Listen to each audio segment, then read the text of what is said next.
पोषक तत्व में हमने कार्बोहाइड्रेट, वसा, प्रोटीन के बारे में स्टडी किया था, जिसमें कार्बोहाइड्रेट की आवश्यकता एडल्ट को 300 से 400 ग्राम प्रति दिन के हिसाब से ग्रहण करना पड़ता है। उसके बाद वसा के बारे में हम लोगों ने अध्ययन किया कि वसा एडल्ट को 80 ग्राम प्रति दिन के हिसाब से लेना पड़ता है। उसके बाद प्रोटीन के बारे में हम लोगों ने अध्ययन किया कि 19 साल से लेकर 19 साल से ऊपर तक, जहाँ तक जैसे 40, 50, 60, 70 वर्ष तक के व्यक्ति को 0.8 ग्राम प्रोटीन प्रति केजी के हिसाब से लेना पड़ता है। उसके बाद हमने फिर अध्ययन किया था कि 13 वर्ष से 19 वर्ष तक के व्यक्ति को, जो बच्चे होते हैं, उसके शरीर का डेवलपमेंट होता रहता है। इसके लिए जो वयस्क की अपेक्षा अधिक प्रोटीन की आवश्यकता पड़ती है। 0.95 ग्राम प्रति केजी। फिर उसके बाद उससे नीचे के जो बच्चे होते हैं, 13 साल से कम के जो बच्चे होते हैं, उसे लेने पड़ते हैं 2 ग्राम प्रति केजी के हिसाब से। उसके बाद जो जिम में जाते हैं उन्हें प्रोटीन लेने पड़ते हैं, क्योंकि उसकी जो कोशिकाएं होती है वो टूटती है, मरती है, फिर उसे नए कोशिका का निर्माण करना पड़ता है। तो उसके लिए 1.5 ग्राम से 2 ग्राम प्रति केजी के हिसाब से लेना पड़ता है। उसके बाद जो प्रेग्नेंट महिला होती है, उसे 55 से 70 ग्राम प्रोटीन एक दिन के हिसाब से लेना पड़ता है।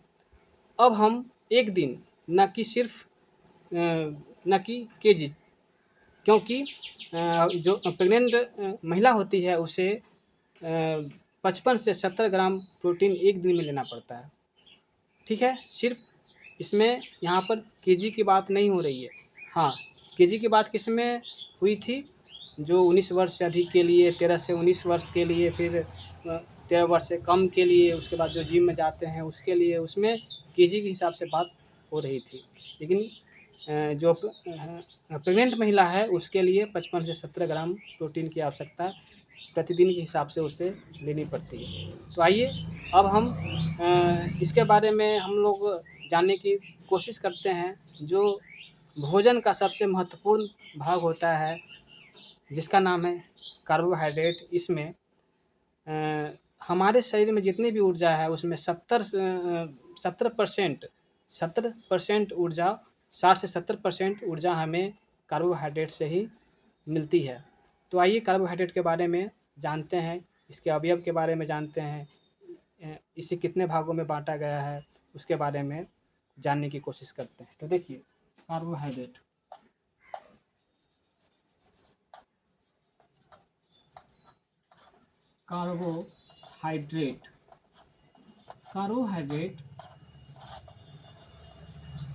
मैं पहले इंग्लिश में लिख देता हूँ।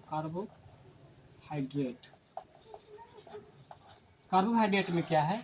ये कार्बन से बना हुआ है। कार्बन से बना होता है। उसके बाद यह H2O, मतलब जल से बना होता है। H2O इसका होता है जल। हाइड्रेट का मतलब होता ही है जल। कार्बन और इसमें जल का के संयोग से ये कार्बोहाइड्रेट का निर्माण होता है। तो देखिए, इसका सामान्य नाम है, इसका सामान्य नाम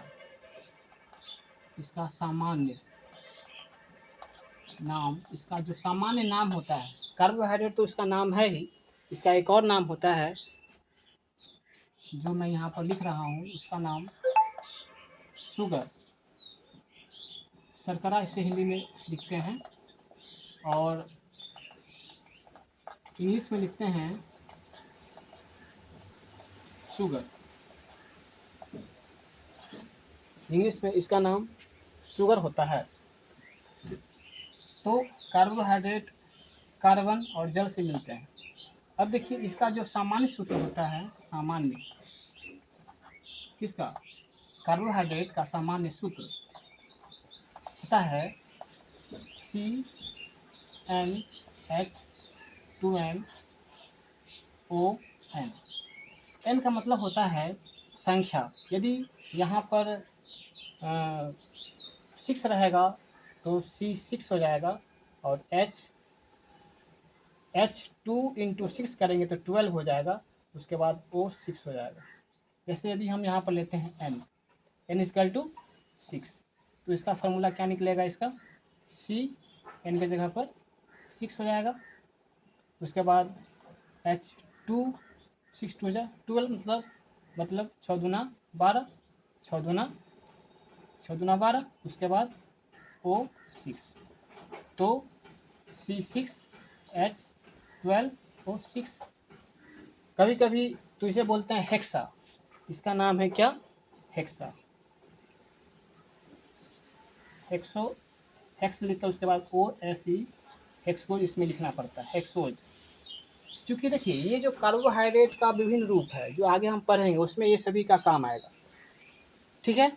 उसके बाद हम इसमें लेते हैं n इजकल टू 5, इसे बोलते हैं क्या, इसे हम बोलते हैं पेंटोज, पेंटोज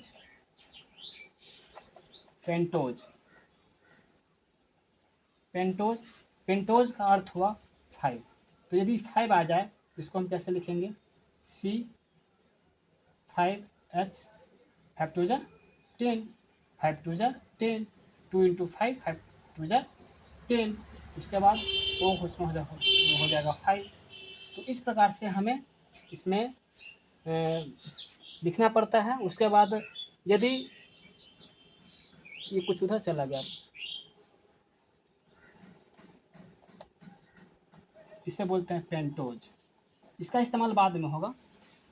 अभी हमें इतना ही समझना है कि यदि n इजकल टू 6 हो तो इस फार्मूला पर यदि बैठा देंगे तो N6H12O6 हो जाएगा। उसके बाद इस फार्मूला में हम बैठा देंगे तो ये हो जाएगा 5, फिर 5 2 जा 10, 5 दूना 10, फिर O5 हो जाएगा। इसी प्रकार से ट्रायोज भी होता है, n इजकल टू 3 लेने पर इसको बोलते हैं क्या, ट्रायोज, OS लगाना पड़ता है, ट्राई पेंटोज OSE लगाना पड़ता है। यदि हम 3 लेते हैं तो क्या हो जाएगा, C3H 3 2 जा 6O3। तो इस सब का इस्तेमाल हमें आगे करना पड़ेगा। अभी हमें इतना ही जानना है, कार्बोहाइड्रेट का जो सामान्य जो सूत्र होता है, ये जो कार्बोहाइड्रेट बना हुआ है कार्बन से, हाइड्रोजन से और ऑक्सीजन से। अब देखिए इसे आप लोग लिख लीजिएगा, ठीक है। अब चलिए अब आगे की तरफ हम लोग चलते हैं, इसे मैं मिटा देता हूँ। उसके बाद ये जो CnH2n है ON। अब देखिए कार्बोहाइड्रेट को, इससे जो एनर्जी मिलती है, कार्बोहाइड्रेट से जो एनर्जी मिलती है हमें, एनर्जी कितने परसेंट मिलती है, 65 से 70%, 65 से 70% हमें एनर्जी कार्बोहाइड्रेट से मिल जाती है। 65 से 70% एनर्जी हमें कार्बोहाइड्रेट से लगभग मिल जाती है। जैसे हम भोजन ग्रहण करते हैं 100%, तो उसमें से 65 से 70% एनर्जी हमें कार्बोहाइड्रेट से मिल जाती है। कहने का अर्थ हुआ कि हमारे भोजन का सबसे मुख्य अवयव कार्बोहाइड्रेट ही है, ठीक है। वैसे तो प्रोटीन भी होते हैं जो हमारे शरीर की मरम्मत करने में सहायता करते हैं, लेकिन सबसे ज़्यादा भोजन का जो सबसे ज़्यादा जो पार्ट्स होते हैं वो हमें कार्बोहाइड्रेट से ही मिलते हैं। वैसे हम लोग जो खाना खाते हैं तो सबसे ज़्यादा मात्रा किसकी होती है, चावल की होती है, रोटी की ही होती है, सब्जी की मात्रा उससे कम जाती है, फिर और भी कुछ सलाद है उससे भी है ना कुछ कम जाती है, सलाद की मात्रा उससे सब्जी की अपेक्षा कम जाती है। तो ठीक इसी प्रकार से सबसे ज़्यादा मात्रा हमारी थाली में चावल के रूप में हो सकते हैं, रोटी के रूप में हो सकते हैं। तो इसलिए कहा गया है कि 65 से 70% हमें एनर्जी कार्बोहाइड्रेट से ही मिलती है, ठीक है।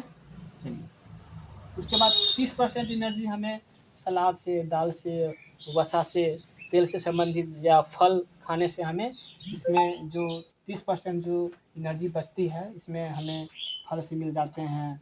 फिर तेल का जो सामान होता है उसमें जो होते हैं वसा से मिल जाती है, पानी से मिल जाते हैं, उसके बाद फल से मिल जाते हैं 30% में। उसके बाद 65 से 70% हमें एनर्जी कार्बोहाइड्रेट से ही मिलती है।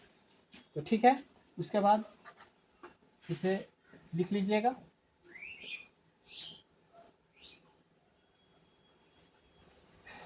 ठीक है, इसे मैं अब मिटा देता हूँ। इसके बाद देखिए कार्बोहाइड्रेट को 3 भागों में बांटा गया है। कार्बोहाइड्रेट को कितने भागों में बांटा गया है? 3 भागों में बांटा गया है। कार्बोहाइड्रेट को 3 भागों में बांटा गया। पहला है मोनोसैकराइड।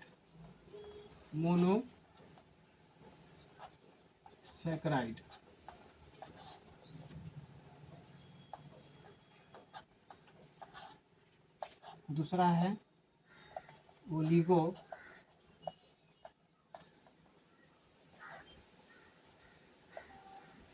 सैकराइड। उसके बाद है पॉलीसैकराइड।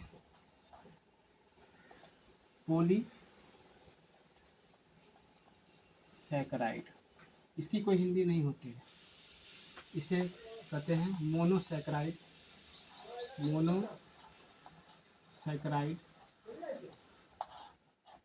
इसका नाम है ओलिगोसैकराइड।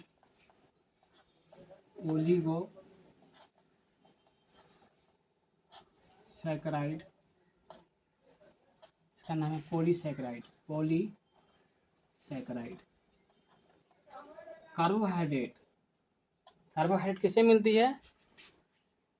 कार्बोहाइड्रेट हमें किससे मिलता है? गेहूं से, चावल से, इस सब से हमें कार्बोहाइड्रेट, मक्के की जो रोटी होती है उससे, बाजरा की जो रोटी होती है उससे हमें